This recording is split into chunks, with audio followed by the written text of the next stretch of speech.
passamos para a lição da quarta-feira, onde vamos considerar as pragas 4, 5 e 6. Moscas, gado e úlceras. Então, pela primeira vez, as pragas agora não caem mais sobre a terra dos filhos de Israel, onde eles estavam, e, como já vimos desde a terceira praga, os magos e encantadores não eram capazes de reproduzir estas pragas. E começamos então pela praga das moscas. A deusa egípcia, Watchit, era considerada a deusa das moscas e a senhora dos pântanos e brejos. O deus Khepri, associado ao sol nascente, era representado por uma cabeça de um besouro, de um escaravelho. Esses deuses, diz aqui a lição, eles foram derrotados pelo Senhor. Enquanto os egípcios estavam sofrendo as consequências das pragas, os hebreus foram protegidos a partir desta quarta praga. Nenhuma praga mais os afrontou. E tudo isso era um esforço de Deus, uma tentativa de Deus para mostrar ao faraó a grande verdade de que ele é o Senhor no meio da terra. Ele era o único e verdadeiro Deus e não o próprio faraó que se achava um Deus e com os diversos deuses. E aqui faraó começa a barganhar. A pressão aumentou e ele se dispôs a permitir que Israel adorasse a Deus e sacrificasse a ele, mas se isso acontecesse no Egito, essas condições não podiam ser atendidas, porque os egípcios adoravam os animais e os sacrifícios que seriam feitos iriam causar ira deles e não daria certo. Assim, esse não era o plano de Deus para Israel.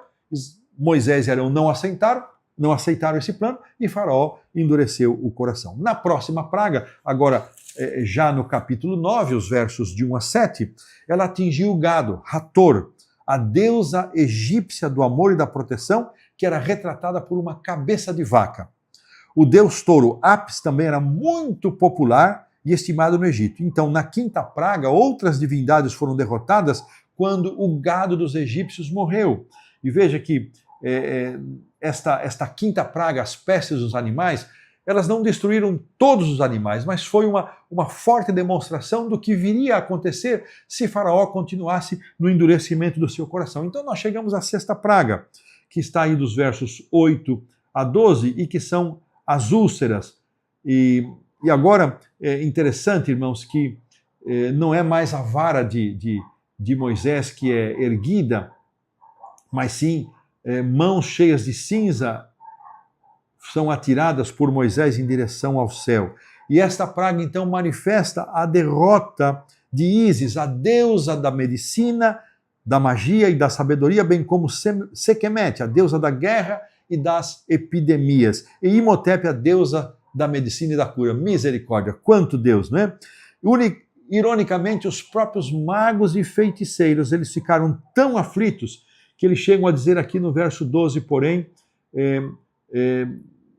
que atingiu também, no verso 11, os tumores também atingiram os magos e todos os egípcios, e novamente o coração de Faraó foi endurecido. Agora, pela primeira vez, é-nos dito no contexto das pragas que Deus endureceu o coração de Faraó. Essa frase fica ainda mais difícil que pareça de ser entendida no contexto. Ela revela, quando fora do contexto, se ela não for entendida, que Deus nos permite, irmãos, Deus nos permite colher as consequências das nossas próprias escolhas.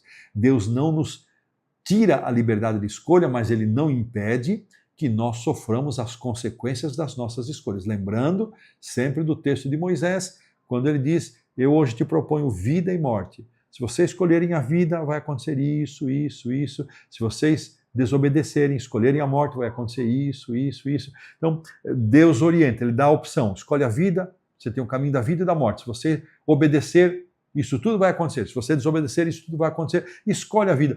Faraó decidiu escolher o caminho da resistência, da desobediência, de não permitir. E ele estava experimentando em medida crescente as consequências das suas escolhas.